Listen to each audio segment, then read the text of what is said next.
Es una película que hace referencia a todos esos profesionales que existen en la empresa, donde tienen o provienen de diferentes culturas, sociedades, ámbitos, entre otros. Las diferencias de cada uno hacen que algunos sean felices con lo que logran o otros se encargan de oprimir y sonreírles a otros. Todas las personas somos los creadores de nuestra vida, de nuestra sociedad, sea mejor o peor. Dicha película busca conocer a sus candidatos, pero más allá de lo profesional, como unas personas sociables, y se someten a una evaluación difícil y dura. Sin duda, ese proceso, el método, es una evaluación completa y difícil de realizar, poniendo en práctica su ética profesional, personal, entre otros, dejando reflexión como un buen trabajador, como un buen ser humano y la mejor manera de comprender de la globalización, ya que este es un tema bastante importante en esta sociedad. La película El método sí manifiesta misión y visión, ya que para llegar a ello tiene que tener en cuenta la estructura empresarial y el concepto del trabajador, potenciándoles a vencer sus miedos y visionándoles a obtener sus metas. Y de ser elegidos, a estos se le debería mostrar el camino para llegar a ello. En la filosofía corporativa se pone a prueba la capacidad del candidato para evaluar las capacidades de liderazgo tanto profesional como en su vida personal, sin importar el sexo, ya sea hombre o mujer, evaluando el espíritu de ética y sobrevivencia en el trabajo para poder llegar a ellos. Comunicación organizacional al inicio por ser una competencia entre los 7 candidatos para el puesto, la comunicación estaba presente, daban pruebas, información, puntos de vista, revelaban información de los mismos candidatos, se dio y se recibió información para que se fuera desarrollando con el objetivo de llegar a la persona indicada para el puesto. Todas las dinámicas realizadas sirvieron para medir cómo se desenvuelven en el puesto. Al final, con los últimos 3 candidatos, Carlos, Fernando y Nieven, eran colaborativos y luego se tornó competitivo, y agregando que jugaron con las emociones de cada candidato, pero con Carlos no jugaron tanto con la parte emocional ni mental, fue bastante fuerte. Y como todos se dejaron llevar evidentemente por sus emociones y terminaron jugando con ellos en la parte mental, no fueron aptos para el puesto.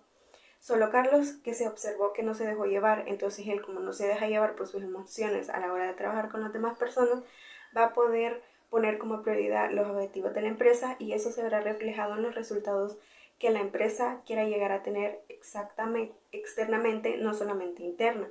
Comunicación interna y proyección externa. El candidato a elegir, con las pruebas que se iban a ir desarrollando, se observó la astucia que tiene la persona para resolverlos. Es por ello que cada uno daba su punto de vista, la resolución de las problemáticas que se presentaban, y también de acuerdo a cada prueba iban mostrando los principios que la empresa tiene, y de acuerdo a los retos que se iban presentando tenían que tomar una decisión. Los medios electrónicos para informar dónde se presentaban las notas, los currículums, la nota periodística de Julio para ir avanzando, proyección externa.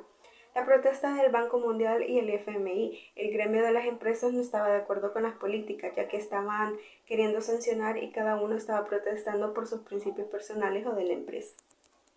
¿Cuáles son las principales barreras que se presentan en la comunicación de la empresa? Número 1. Las barreras psicológicas. Estas se muestran a través de las emociones y las identificamos en la personalidad, uno, de los participantes y también del personal de la empresa. Número 2. Las barreras semánticas. A estas nos referimos al código que estamos usando en la comunicación.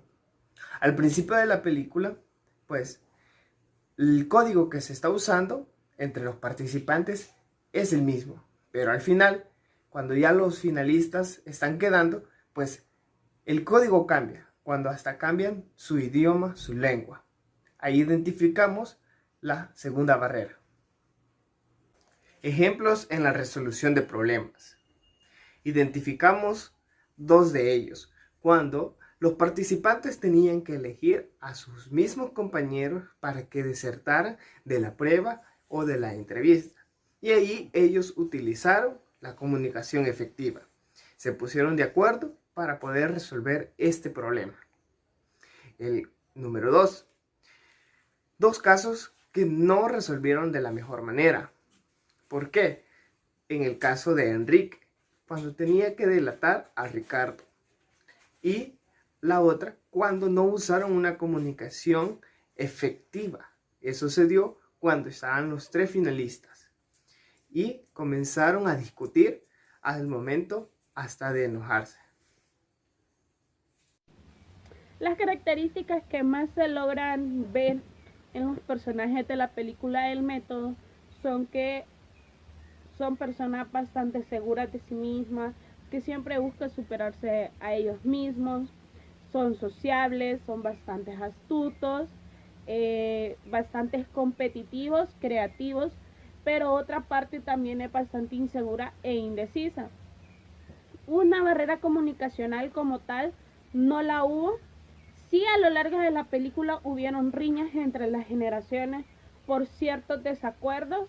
Creo que la barrera que más se puede notar en la película es cuando Ana y Carlos empiezan a decirse de todo porque uno de los dos está a punto de ser eliminado, pero fue como la única que más destacó. Ya de ahí en el proceso sí respetaron y supieron organizarse para ir viendo a qué persona iban eliminando, que según ellos les favorecía eliminar a esa persona.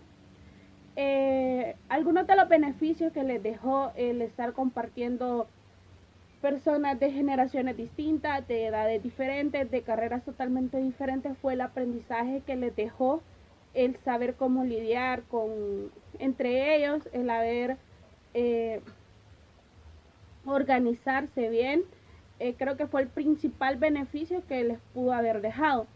Algunas de las generaciones que se representan en la película es la generación X y la generación Millennial.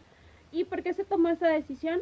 Fue porque a lo largo de la película los actores o los personajes dieron fechas importantes, características que se representan en esas generaciones.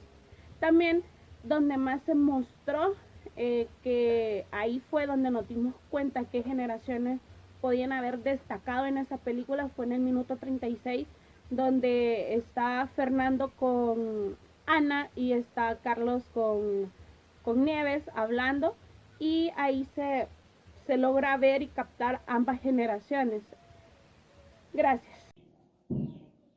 Retos, ventajas y desventajas de la brecha generacional en la comunicación organizacional en la actualidad.